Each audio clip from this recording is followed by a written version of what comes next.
Ram Ram people. A big hello and a warm welcome to all of you amazing and beautiful people out there. Welcome to my channel. All of the light workers, twin flames, star seeds and star seed twin flames, people who are on the ascension, serious ascension work I'm talking about.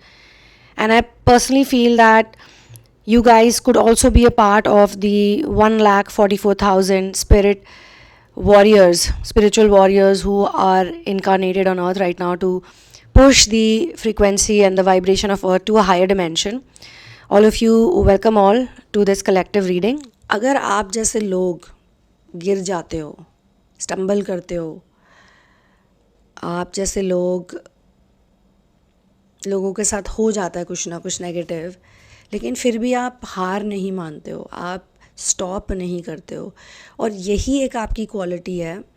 पहले तो आपने इसको physical में किया है, physically आपने efforts किए बहुत सारे, फिर धीरे धीरे आपको समझ में आने लगा कि ये जो फिज़िकल एफ़र्ट्स हैं ये बहुत एक्सटर्नल लेवल पे होते हैं, क्योंकि तब आपकी प्रोग्रामिंग स्ट्रॉन्ग थी. तो स्ट्रॉन्ग प्रोग्रामिंग वाले लोगों के साथ ये होता है कि उनकी जो फ़िज़िकल एफ़र्ट्स होते हैं वो ज़्यादा होते हैं, जो मेंटल और इमोशनल एफ़र्ट्स होते हैं वो कम होते हैं. बट जैसे जैसे आप अब एनर्जी को समझ रहे हो, आप इनर वर्क कर रहे हो, तो आपको समझ में आ रहा है कि फ़िज़िकल से ज़्यादा इंपॉर्टेंट है मेंटल पे और इमोशनल एनर्जी पे वर्क करना. अगर आप मेंटली स्टेबल हो, जैसा कि मैंने कहा, अगर आपका मून स्टेबल है, मून मन, मुझे लगता है मन शब्द से ही मून बना है, तो ये जो मन है ये आपका बहुत अच्छा दोस्त बन सकता है, और यही मन आपका बहुत बड़ा दुश्मन बन सकता है. आपके साथ कितना भी बुरा हो, प्रैक्टिस आपको यही करनी है कि इस मन को आपको स्टेबल रखना है. लाइक यही मन आपको तरह तरह के डर दिखाएगा, भय दिखाएगा, एक इनर वॉइस है जो बार बार बोलती रहेगी ये नहीं, वो नहीं, ऐसे मत करो, इससे तुम्हारा नुकसान है, फलाना ढिमकाना. लेकिन आपको उस मन को टेम करना होता है. तो मुझे ऐसा बताया जा रहा है कि जिसकी भी मैं इस वक्त एनर्जी को पिक कर रही हूँ वो ऑब्वियसली दूसरों से तो बेटर है इस मन को टेम करने में, लेकिन कभी कभी वो बहुत ज़्यादा इमोशनल हो जाते हैं और फिर डिरेल हो जाते हैं. सारी अच्छे गुण होने के बावजूद, टैलेंट्स होने के बाद, स्किल्स होने के बावजूद, ब्यूटी होने के बावजूद, हर तरह की भगवान ने उन्हें हर चीज़ से नवाजा है, लेकिन उसके बावजूद प्रोग्रामिंग के कुछ एस्पेक्ट्स ऐसे हैं कि जब वो नेगेटिव होते हैं, जब उनके इमोशंस हिल जाते हैं ना, तो फिर उनको सिर्फ अपने अंदर बुराइयां दिखती है और वो खुद को बहुत हेट करने लगते हैं. अगर आप इस बात से रेजोनेट करते हो, मैंने पार्ट 1 में भी बोली थी, पार्ट 2 में दोबारा बोल रही हूँ, थोड़ा अलग करके, कि अगर आप वो व्यक्ति हो जो अपने आप को प्यार तो करते हैं, लेकिन प्यार करने से ज़्यादा हेटरेट भी करते हैं, डिसलाइक भी करते हैं, खुद ही को बार बार बोलते हैं कि तुम अच्छे नहीं हो, तुम हॉरिबल हो, या तुम्हारे में कमी है, तुम ये डिज़र्व नहीं करते, ये वो, या उन सारी डिफ़िकल्ट बातों को याद करते रहते हो बार बार, instead of remembering the positive and the great things that you should be grateful for. तो ये सारी चीज़ें मैंने आपको बता दी कि प्लैनेट पे डीमंस हैं, प्लैनेट पे नेगेटिव एनर्जी है, प्लैनेट्स पे बैड एजुकेटर हैं जो बच्चों के साथ गलत करते हैं, लेकिन फिर भी नार्सिसिस्टिक पेरेंट्स हैं, लेकिन फिर भी आपको उन्हीं चीज़ों पे फोकस करना है. अब से ख़ास तौर से अब जो आप ये वीडियो देख रहे हो, तो ये एक वैलिडेशन है, कॉन्फर्मेशन है, एफर्मेशन है. ये आपको बता रहा है कि आपको फोकस नहीं करना. तो मुझे जिस दिन फॉर एग्जांपल पता चला कि कोई एक व्यक्ति है मेरी जान पहचान में जो ऐसा कर रहा है, कुछ गलत काम, कुछ ब्रूटैलिटी, क्रूएलिटी, तो वही दिन था मेरे लिए लास्ट. अब फिज़िकल वर्ल्ड में उसके साथ क्या कर सकती हूँ? सब कुछ तो लीगल है आजकल, ये सब तो लीगल है, आप किसी को क्या बोल सकते हो. तो मेंटली आप उस इंसान को एनर्जी नहीं देना चाहोगे, बस मेंटली आप उस इंसान को के बारे में नहीं सोचोगे. ये जो बात हुई है इसकी हम बात नहीं कर रहे, ये तो अच्छा हम शेयर करें, लेकिन जैसे कोई आपके दिमाग में घर कर लेता है वो आपको नहीं करना. ये आपको तब आएगा प्रैक्टिस के साथ जब आप अपनी मून एनर्जी को कंट्रोल करोगे, क्योंकि मून एनर्जी को कंट्रोल करने के बाद ही आपका सन स्ट्रॉन्ग होता है. मून क्या है, जैसा कि मैं पिछले पार्ट में भी कह रही थी कि आपकी पूरी बॉडी जो है वो 80% पानी से बनी है, और मून जो है वो पानी को, हमारे प्लैनेट पे वाटर को बहुत इम्पैक्ट करता है, चाहे वो ओशन का पानी हो, चाहे वो लेक्स का पानी हो, जितनी भी टाइडल एक्टिविटीज़ होती है वो मून की वजह से होती है. अब देखिए, पैसों को भी हम क्या कहते हैं, हम लिक्विड ही कहते हैं ना. मनी का भी कनेक्शन आपके मूड से है. कई लोग बहुत मेहनती होते हैं, बहुत हार्ड वर्किंग होते हैं, लेकिन हमेशा खुद को इतना कोसते हैं कि अभाव में ही जीते हैं. अब इसका मतलब ये नहीं कि कल ही सारे करोड़पति और अरबपति हो जाएंगे, मैं ये नहीं कह रही। मेरा पॉइंट ये है कि जितना आपके भाग्य में लिखा है, जितना धन संपत्ति, जितनी भी चीज़ें मटीरियलिस्टिक लिखी हैं वो तो होंगी, बट मून आपको संतोष करना सिखाता है। मून आपको कंटेंटमेंट सिखाता है, जिसकी वजह से आप सही रहते हो। फिर चाहे बाहर दुनिया भर के प्लैनेट्स में कुछ भी हो रहा हो, आपको सही रहना है और आप सही रहोगे अगर आप इस चीज़ को आज समझ जाओ तो। जिससे भी मैं बात करूँ इस वक्त, जो भी इसे रेजोनेट कर रहा है, आपके अंदर स्ट्रॉन्ग विल पावर है, करेज है और डिटर्मिनेशन है। तो मुझे पूरा यकीन है कि जो जो चीज़ें आप यहाँ से पिक करोगे या जो जो चीज़ें आपने आज तक करी हैं वो अपने करके दिखाई है या आपने उस पर बहुत एफर्ट किया है। हो सकता है किसी किसी केस में आपको उसका रिज़ल्ट नहीं मिला जो आप चाहते थे, लेकिन अब आपने ध्यान देना है कि हो सकता है कि आपका करने का तरीका सही ना हो। अगर तो आपको ये चीज़, जो भी चीज़ है उसको आप हासिल करना चाहते हो और आप उस पर वर्क करना चाहते हो विद अ पॉजिटिव माइंड। कई लोगों को ऐसा भी पता चल जाएगा कि हो सकता है जिस चीज़ के पीछे वो थे वो उनको सिर्फ स्ट्रेस दे रहा था, उनको दुख दे रहा था, पीड़ा दे रहा था, तकलीफ़ दे रहा था। तो इट्स बेटर कि वो उस डायरेक्शन में ना ही जाए, क्योंकि खुद को भी सही रखना और वो बहुत ज़रूरी है। अब जो दूसरे लोग आपको देखते हैं उनको ऐसा भी लगता है कि आप बहुत ब्लेस्ड पर्सन हो। उनको ऐसा लगता है कि आप तो भाई जहाँ भी हाथ डालते हो वहाँ पे सब कुछ अच्छा ही होता है। वन मोर वॉन्ड्स, मैजिशियन की भी एनर्जी दिखाई जा रही है। आपको ऐसा देखते हैं एक मैजिशियन की तरह। तो कई केसेस में जो ये विच क्राफ्ट करते हैं, जो विचेस होते हैं, ये नेचुरल नहीं होते हैं। इनकी जितनी भी अच्छी क्वालिटीज़ हैं, बीट वेल्थ, बीट ये वो ब्यूटी, ये सब फेक है। कोई ना कोई प्रकार का स्पेल इसमें इन्वॉल्व होता ही होता है। वेराज आप जो हो, आप नेचुरल हो। अगर आप मैजिशियन की एनर्जी को एम्बॉडी करते हो तो वो आपकी real, original, natural signature frequency से आता है। आपने उसके लिए कोई स्पेल वर्क नहीं किया। आप जैसे लोग अगर करोगे भी तो ध्यान करोगे, आप करोगे भी तो साधना करोगे, तप करोगे, कुछ सेवा करोगे, सेवा, सत्संगति, स्वाध्याय करोगे, सदाचार का जीवन जियोगे, ये सब आप करोगे जो ये नहीं कर सकते हैं, राइट। तो ये जब नहीं कर सकते हैं तो फिर ये जाहिर सी बात है आपको देख के इरिटेट तो होंगे ही ना, अगर आप ऐसा कर रहे हो तो। अब ये जो लोग जो आपके सामने एक ईवल फोर्स कह लो या डेमोनिक फोर्स कह लो या नेगेटिव एनर्जी कह लो, अपोजिंग फोर्स कह लो, जो भी है ये, इनको आपने ध्यान नहीं देना। पहली बात तो ये एग्जिस्ट ही नहीं करते हैं। ये हो सकता है आपकी एनर्जी से आपके आसपास आए हो या आप किसी के साथ हो उनकी वजह से आए हो। क्योंकि देखो, जैसे प्रोग्रामिंग होती है तो बच्चे की प्रोग्रामिंग कौन करते हैं? पेरेंट्स करते हैं। अब वो जैसी प्रोग्रामिंग करते हैं उसके बाद बच्चे की रियलिटी भी उसी तरह से चलती है। कुछ केसेस में ऐसा होता है कि जो एक बच्चा होता है उसको दोनों माता पिता के गिफ्ट्स मिल जाते हैं, पर एट द सेम टाइम दोनों माता पिता के कर्सेस भी मिल जाते हैं। तो कैसे आप उससे वर्क थ्रू करते हो? ठीक है, तो अगर आपके सामने नेगेटिव फोर्सेस आती हैं जो आपको डिरेल करती हैं, आपको याद रखना है कि वो आपके जैसा बनना चाहती हैं लेकिन चाह के भी बन नहीं सकता या सकती, what ever their gender is. तो वो क्या करेंगे फिर? जब कोई नहीं कर पाएगा तो या तो बोलेगा अंगूर खट्टे हैं, या तो फिर वो ये बोलेगा कि आप में कोई कमी है। ज़्यादातर मैंने ग्रूमर्स में और अब्यूज़र्स में ये कॉमन टैक्टिक देखा है कि वो अपने विक्टिम को यही बोलते हैं, यही फील कराते हैं। बहुत ही, ये नहीं कि समझाने वाली बात हो रही है, बहुत ही ज़्यादा लो फील कराते हैं यूजुअली। और फिर ऐसा लगता है एक ग्रूमर को या एक अब्यूज़र को, ऐसा वो फील कराते हैं अपने विक्टिम को या पोटेंशियल विक्टिम को कि भाई तुमको तो एक मैं ही हूँ जो तुम्हें प्यार कर रहा हूँ। इतनी सी अटेंशन के लिए, इतनी सी वैलिडिटी के लिए, इतने से एक्नॉलेजमेंट के लिए कई ऐसे लोग होते हैं जो उन विक्टिम्स, उन पर्पिट्रेटर्स के साथ, कई विक्टिम्स उन पर्पिट्रेटर्स के साथ बहुत साल बिता देते हैं, बहुत कुछ उनके लिए करते हैं, फैमिलीज़ बना लेते हैं। ऐसा वो अच्छी कंपनी के लिए नहीं करेंगे। अगर उनकी लाइफ में, ऐसे लोगों की लाइफ में कोई अच्छा इंसान आ जाएगा, अच्छे रिलेशनशिप्स बनेंगे, सत्संगति आएगी, उसके साथ इनका ऑपोजिट बिहेवियर होता है, क्योंकि उनको ये आता ही नहीं है how to recognise the correct energy for them.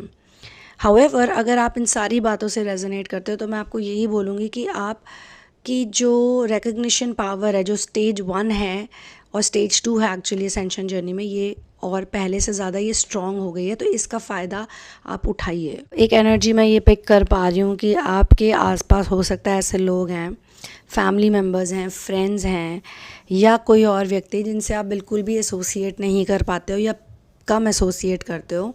Again मुझे फॉरगिवनेस की एनर्जी भी प्रेजेंट की जा रही है कि फॉरगिवनेस करना मच बेटर है, क्योंकि वो आपके लिए स्ट्रेस फ्री हो जाता है। और जितने भी लोगों से आप नहीं एग्री कर पा रहे हो, एनवायरनमेंट मुझे दिखाया जाता है, उसमें मुझे ये बताया जाता है कि जैसे कोई इंसान है, वो अपने पे वर्क करता है, वो थेरेपी जाती है या जाता है, वो इनर वर्क करते हैं, वो रिट्रीट पे जा रहे हैं, या वो कुछ वीडियोस देखते हैं, या फिर ध्यान में बैठते हैं, जाप करते हैं, ये सब कर रहे हैं, तो खुद को हील करते हैं, वो अपने पे वर्क करते हैं। लेकिन जो उनका एनवायरनमेंट है वो तो बहुत टॉक्सिक है, वो तो सालों से वैसा ही है, उस पर कोई चेंज नहीं हुआ। मतलब वो बाहर गए, फॉर एग्ज़ाम्पल रिट्रीट पे गए और 1 महीना वहाँ स्पेंड किया तो बड़ा अच्छा लगा, या काउंसलिंग करी, थेरेपी करी तो बड़ा अच्छा लग रहा है। अब 5-10 दिन तो ऐसे ही निकल गए अच्छा लगते लगते, प्रैक्टिस करते करते। लेकिन उसके बाद फिर वही सब शुरू हो गया, फिर कोई पुरानी बात उठ गई, फिर कोई ट्रिगर उठ गया, क्योंकि वो टॉक्सिसिटी तो एनवायरनमेंट के अंदर है, और एनवायरनमेंट तो वैसा का वैसा पॉइजनस है, वो तो ठीक ही नहीं हो रहा, उस पर कोई काम नहीं हो रहा, तो वो कैसे ठीक होगा। पहली बात तो आपको डिसएसोसिएट और डिटैच होना पड़ेगा ऐसे एनवायरनमेंट से जिसमें आप बार बार नीचे गिरते हो, तभी आपकी ये मैजिशियन एनर्जी जो है ये वर्क करेगी। अब वो कोई भी हो सकते हैं, वो फैमिली मेम्बर्स हो सकते हैं, फ्रेंड्स हो सकते हैं, जैसे मैंने कहा रिलेशनशिप में भी अगर तो आपकी किस्मत में लिखा है भाई किसी के साथ रहना, किसी के साथ समय बिताना, किसी के साथ जीवन बिताना, तो वो तो आप बिताओगे ही विदाउट अ डाउट। लेकिन आपको कुछ बाउंड्रीज़ बनानी आनी चाहिए। तो जिसकी भी मैं एनर्जी की रीडिंग कर रही हूँ, या तो वो बाउंड्रीज़ बना रहे हैं, बाउंड्रीज़ के बारे में या तो फिर समझ रहे हैं, या तो फिर उन्होंने बाउंड्रीज़ बना ली है, अब उस बाउंड्रीज़ के साथ उनको कनेक्टेड रहना है। You have forgiven them but earth, प्रकृति, nature, karma doesn't know how to forgive. तो अब आपने उन्हें फॉरगिव कर दिया है, कईयों ने, जिनकी भी मैं पिक करी एनर्जी, लेकिन पृथ्वी अपना काम करेगी। मतलब उनको फॉरगिवनेस मांगनी है परमात्मा से, हायर एंटिटी से, हायर सुप्रीम बीइंग से। मुझे नहीं लगता अगर उन्हें वो आता है तो वो, अगर आता है तो बहुत अच्छी बात है, लेकिन अगर नहीं आता तो उनको अपना कर्मा फेस करना ही पड़ेगा। उसमें से अगर कोई आपको आके कहता है कि मुझे फॉरगिव कर दो, मैंने तुम्हें हर्ट किया है, आई अपोलोजाइज़, तो आप फॉरगिव कर दो। लेकिन इसका मतलब ये नहीं कि आपने उनका कर्मा डिज़ोल्व कर दिया। उनका कर्मा है, उनको खुद ही पश्चाताप करके जैसे भी उसे डिज़ोल्व करना पड़ेगा। बट आप क्यों लोड लो, आप क्यों उसके बारे में सोचो, आपका नहीं वो है जॉब, और आपको कोई फ़र्क भी नहीं पड़ना चाहिए, ठीक है ना। Even though this person tried to steal your confidence, you always chose to love, honor and treat them well anyway. तो देखिए यहाँ पे भी आ रहा है कि कुछ लोग आपका कॉन्फिडेंस लेते हैं, फिर भी आप उनको प्यार करते हो, रिस्पेक्ट देते हो, ऑनर देते हो, और इतना सब कुछ आप करते हो। तो ये तो एक बहुत अच्छी क्वालिटी है आपकी, पर आपको इसमें खुद को भी प्रोटेक्ट करना आना चाहिए। खुद को आप प्रोटेक्ट कीजिए। गुस्सा पीना, क्रोध को दबा लेना, someone kept their anger under raps. तो या तो कोई ऐसा इंसान है जो आपके इर्द गिर्द है, जिसने अपने एंगर को दबा के रखा है, छुपा के रखा है, और आपके सामने स्वीट फेस है। या तो फिर ये हो सकता है, इसका दूसरा मतलब, कि आप ही ने अपना एंगर दबा के रखा हुआ है और उसको आप चैनलाइज नहीं करो, उसे रिलीज़ नहीं करो, जिसकी वजह से आप तकलीफ़ में हो। ठीक है, इसके 2 मीनिंग्स हैं। आप पूछिए हायर मास्टर से, सुप्रीम सोल से, आखिर इस फीलिंग के पीछे क्या रहस्य है। गाइस, ये कार्ड्स खुद आ रहे हैं, ये आप देखिए, ये लिखा हुआ है, ये कार्ड्स, मैं इसमें कुछ भी बना नहीं रही हूँ। ये देखिए गुस्सा पीने वाला इससे पहले का, ठीक है। और ये देखिए यू हैव फॉरगिवन देम वाला कार्ड। तो ये अपने आप ऐसे कैसे आ रहे हैं लाइन से, आप सोचिए। ये होती है ऑटो रीडिंग की, ऑटो राइटिंग की पावर। क्योंकि जब ऑटो राइटिंग के मैसेजेस आते हैं उस वक्त भी मैं एक ट्रांस में होती हूँ, मुझे खुद नहीं पता होता मैं क्या लिख रही होती हूँ, बस मैं लिखती रहती हूँ। और मैंने देखा है जब भी मैं इस तरह की रीडिंग करती हूँ और मैं ऑटो रीडिंग के कार्ड्स निकालती हूँ, तो वो हमेशा उस रीडिंग के साथ चलते हैं, ऐसा कैसे होता है मुझे आज तक समझ नहीं आया। पर्सनल रीडिंग्स में भी ये कमाल होता है, बहुत ज़्यादा कमाल होते हैं इस तरह के काम में। तो हाँ, अगर आपको पर्सनल रीडिंग्स करनी है मेरे साथ, चैनलिंग्स में आना है जो आपके ऊपर सिर्फ फोकस करे, थेरेपी वर्क करना है, वन ऑन वन सेशंस करने हैं, आपको सिर्फ टोटल अटेंशन चाहिए, तो आप कर सकते हो। इसमें बहुत मज़ा आता है अगर तो आप इनर वर्क की दिशा में हो।